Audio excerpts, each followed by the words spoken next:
Good afternoon, everyone. I'm Youngmi Kim, the organizer of this conference. First of all, I welcome you all to the conference. See you in Budapest. I hope you will enjoy the event and build networks and possibly make even lasting friends as well. We try to provide comfortable and warm environment with the evening events and number of interesting panels. When we planned this project, we had two objectives in mind. The first one was to enhance the visibility of Korean studies and the Global E-School in Eurasia project, which we launched here at CU this year with the support of Korea Foundation. The second one was that we wanted to have some outcome with a publication project. So we will discuss this later in the coming days. We also have planned for a special issue of journal and monographs. And interestingly, as you will notice from the program, we ended up with two main clusters of topics. On the one hand, assessing democracy in Korea in the post-democratization era, and on the other hand, examining North Korea with focus of a security issue, refugee, and cities, and etc. So that's all for now. I hope you have a good time over the next couple of days. I will leave the floor to Matteo Magali. I would like to thank the Korea Foundation for its support to this event and more generally to the Global E-School in Eurasia project this event is part of. In fact, let me say a couple of things before I hand over the floor to Professor Im for some introductory remarks. Let me say a couple of words about this project. The project was launched earlier this year by a consortium that includes Central European University, ELTE in Budapest, and 8 other universities, including Turku in Finland, the American University of Central Asia in Bishkek, Kyrgyzstan, the Tajik State University of Commerce in Dushanbe, Tajikistan, the University of Vienna, the University of Paris-Diderot, the University of La Rochelle, the University of Bologna. And normally what happens at this stage is that I get lost in the names and I probably forget and offend somebody, hopefully not. So the focus of the project, and that's a multi-year project, so we got started earlier this year and should take us nicely up to 2017. The focus is dual, and the first one, very simply, is to enhance, promote, develop Korean studies in Hungary, Central Europe, and actually beyond that, given that the consortium really stretches from Western Europe to Central Asia. I did forget the Middle East Technical University, so every time I tend to forget one. So the focus fits nicely into the evolving mission of CEU, which has become more global over the years. The university was set up as the university for Central Europe, with a particular focus and expertise on Central Europe in the early 1990s, and by now the university's mission and profile have gone more global. So we're trying to enhance and expand and deepen the focus on Asia, and particularly East Asia, here at CEU, and this project fits nicely in that. Now this project, the Global E-School in Eurasia project, essentially revolves around the development of a curriculum, online and offline, on Korea and Korean studies, with particular focus on the social sciences and humanities as well. So alongside this focus on Korea and Korean studies, we have a second focus in the project, which is essentially about developing online and distance learning in real time, which is something that we do whenever we offer the courses at CEU and across and within the consortium. What we try and do is basically try and think about the effects and the impact of technology on teaching, on the one hand, and the impact of the use of technology, and with regard to this particular project, the fact that we're bringing together 10 universities, students in 10 universities in 9 different countries via Cisco WebEx. So what we're interested in is looking at the effects that technology have on learning, student learning. But there's also space for workshops and conferences like this one, and that's basically the launch conference of this project. So welcome you all again, and especially welcome to Professor Im Hyok-baek from the Department of Political Science and International Relations at Korea University. Professor Im really doesn't need any introduction, but let me just say a few things about him and his distinguished career. He sits and has sat for quite some time on the executive committee of the International Political Science Association, which is one of the largest and most important professional organizations in our discipline. He sits on the board of BK21, which is an important effort to basically globalize Korea, and particularly higher education in Korea, and has been Dean of the School of Policy Studies at Korea University, and will now spend this year on sabbatical in Washington. Here, we have great opportunity to learn from each other. Koreans have the opportunity to learn the wisdom and solution for political problems in Korea from Hungarian experience, and Hungarians will have the opportunity to hear the wisdom to solve the problem of their new democracy after democratic transition from Korean participants. To open today's discussions, I would like briefly to talk about similarities and difference between democracy in Korea and Hungary, and then talk about briefly about the North Korean questions. First, let us celebrate the achievement of democracy in South Korea and Hungary.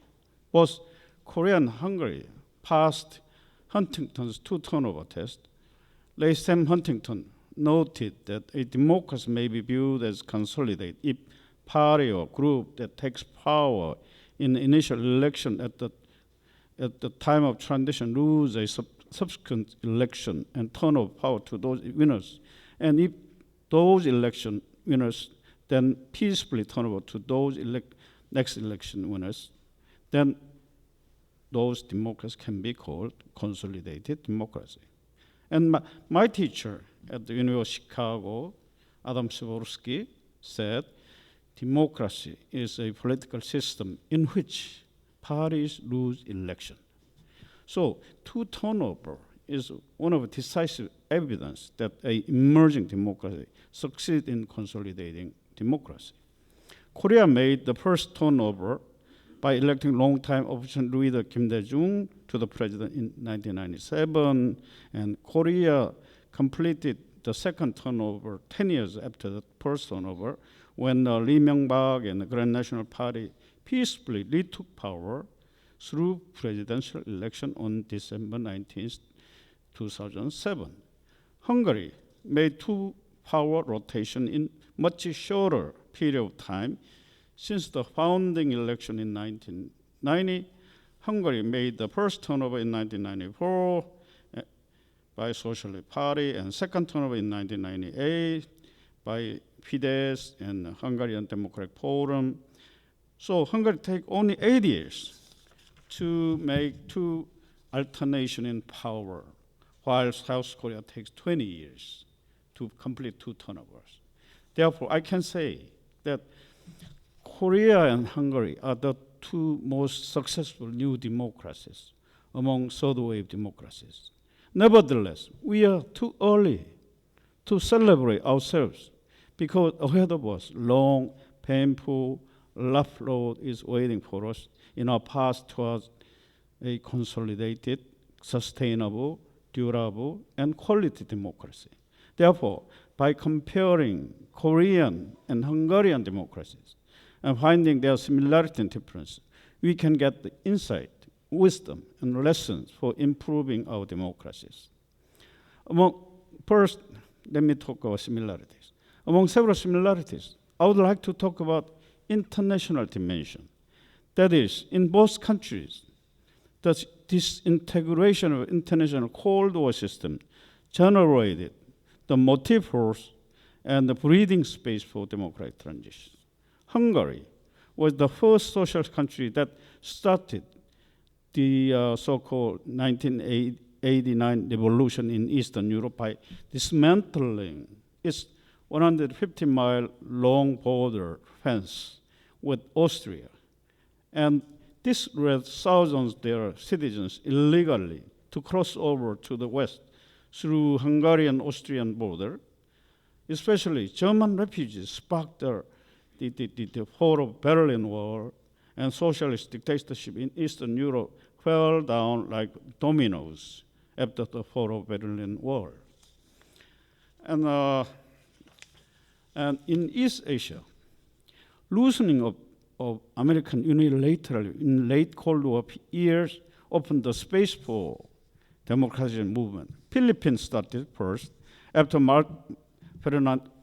Ferdinando Marcos was ousted by people's power. Then South Korea was under contagious effects of People's Revolution in Manila, and people ranging from students, workers, and peasants, artists, and Catholic priests, and church ministers, and middle-class white collars poured into the street and finally got the great concession to restore democracy in South Korea after 17 years of military rules. All these democratization could not have been possible without the loosening of Soviet hegemony by Gorbachev in Hungary and Eastern Europe, and the shifting of US policy toward authoritarian dictatorship from so-called Jeane Kirkpatrick doctrine, which was benign to pro-American dictatorship in Third World, to low-intensity democracy in Korea and East Asia, respectively. The policy change made the U.S. help democratic movement supported by huge mass over millions in Korea. Therefore, I can say that in both South Korea and Hungarian transition, international dimension played a key role. And international dimension more conspicuous in the process of democratic consolidation after transition in Hungary. After democratic transition, new fragile democracy needed help from neighboring Western European countries. Hungary and Central European countries sought peace, prosperity, and freedom under new democracies can be achieved only when they became like Western European democracy by joining the member of EU and NATO. However, Western Europe asked new democracy in Central Europe to satisfy conditions to become member of EU, so-called EU conditionalities. That is, that demand the new prospective member country to satisfy Copenhagen conditions, guaranteeing democracy, rule of law, human rights, and minority rights, and market economy, etc., etc. In return for the West help to new member country in Central Europe. Hungary and Central European countries like Poland, Czech, and Slovakia, Slovenia had worked hard to satisfy those conditionalities and became EU member countries. With the help from EU, they upgraded their democracy and market economy to the level of advanced Western democracy in a short period of time. For example, with regard to political freedom, Central European countries, including Hungary, scored both 1 and 1 in political rights and civil liberties, respectively, from Freedom House since 2005, which are better than the scores that South Korea received. That is, 1 for political rights, 2 for civil liberties. And now I will talk about difference. Among several differences, I would like to talk about the modality of democratic transition.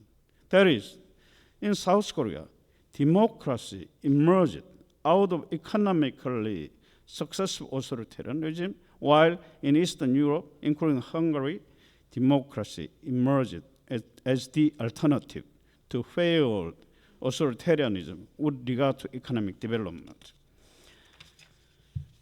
Compared to the socialist, the authoritarian regime in Eastern Europe, where authoritarian dictators were stepped down from power just because they failed to accomplish a self-imposed historical mission of economic development, that is what I call the crisis of failure. In South Korea, democratic transition was caused by so-called crisis of success. In South Korea, authoritarian dictators had to withdraw from power just because they had accomplished historical mission of economic development. On completing economic development, they became historically obsolescent and had to be replaced by new democracy to meet new needs of the people for more freedom and more welfare for the masses. Compared to new democracy from the crisis of failure, new democracy from the crisis of success has been in relatively better position for democratic consolidations, because in post-transition period, economies are generally in good shape, society is relatively stable, and state remain effective with relatively efficient bureaucracies. Overall, new democracy from crisis of success have not been facing the level of dangers, obstacles, and threats that new democracies from the crisis of failure had. In contrast, Central and East European new democracies, including Hungary, faced difficulties to accomplish dual transition, building democracy and market economy simultaneously. Even some scholars talk about triple transition by adding civil society creation, and quadruple transition by adding nation building by ethnic integrations. The modality of transition from crisis of success in Korea and that of transition from crisis of failure explain why South Korea didn't make a smoother democratic transition and consolidation than Hungary did. These are my few but general thoughts of Korean and Hungarian democracy since transition in late 1980s, and for the remaining time, I would like to talk briefly about North Korean questions. I think there are two exceptionalisms surrounding North Korean questions. That is, infeasibility of peace in North Korean Peninsula and the immunity of democratization in North Korea. And these two exceptionalisms are not separate episodes, but interconnected. Without democratization of North Korea, peace and reunification in Korean Peninsula is very hard to conceive, while as long as military confrontation lasts without building peace in Korean Peninsula, North Korean dictators can find to lengthen their life of neo-patrimonial dictatorial regime. I have 5 hypotheses to explain the difficulty and unfeasibility of peace building in Korean Peninsula. First one is divided countries with serious security dilemmas are very hard to make peace by means of functionalist or neo-functionalist talks, cooperation, exchange, and visit.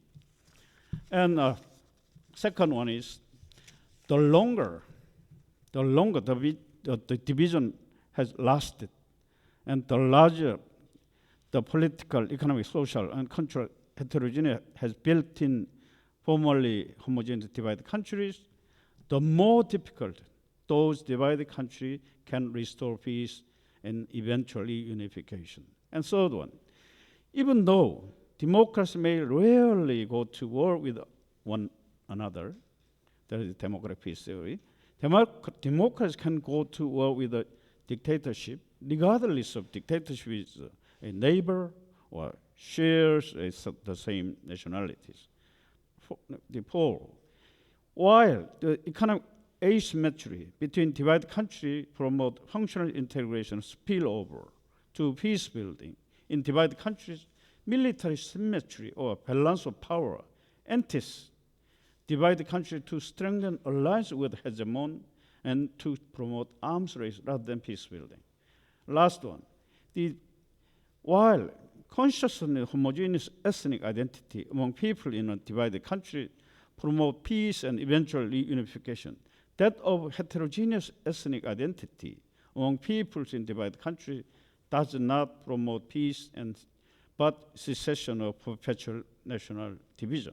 I also have 5 hypotheses to explain the immunity of North Korean dictatorship.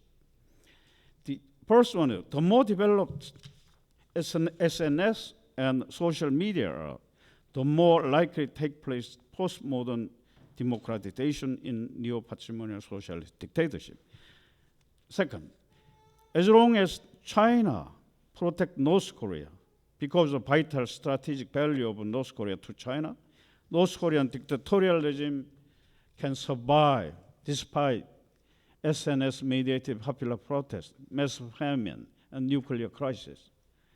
So, even the development of possession of nuclear weapon cannot protect neo-patrimonial social dictatorship in North Korea, both from external aggression or external imposed regime change and from domestic anti-regime demonstration, protests, and palace coup. And fourth, the longevity of dictatorship depends on the institutionalization of dictatorship. North Korean dictatorship is classified as a neo-patrimonial dictatorship instead of a patrimonial dictatorship because North Korean dictatorship had been a hybrid dictatorship with the mixture of patrimonial domination and legal, rational, bureaucratic domination, which distinguishes itself from traditional patrimonial dictatorship.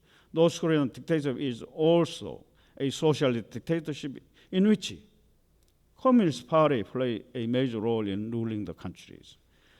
Final hypothesis is that economic crisis in general and mass famine and poverty in particular do not necessarily guarantee revolution or the collapse of dictatorialism.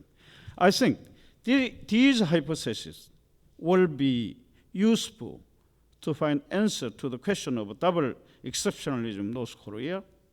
That is why building peace in the Korean Peninsula and the democratic transition in North Korea are too difficult to find feasible solution, which will be discussed today, this afternoon. This is my a few, the remarks. Thank you. We had about 23 to 5 participants, plus our students.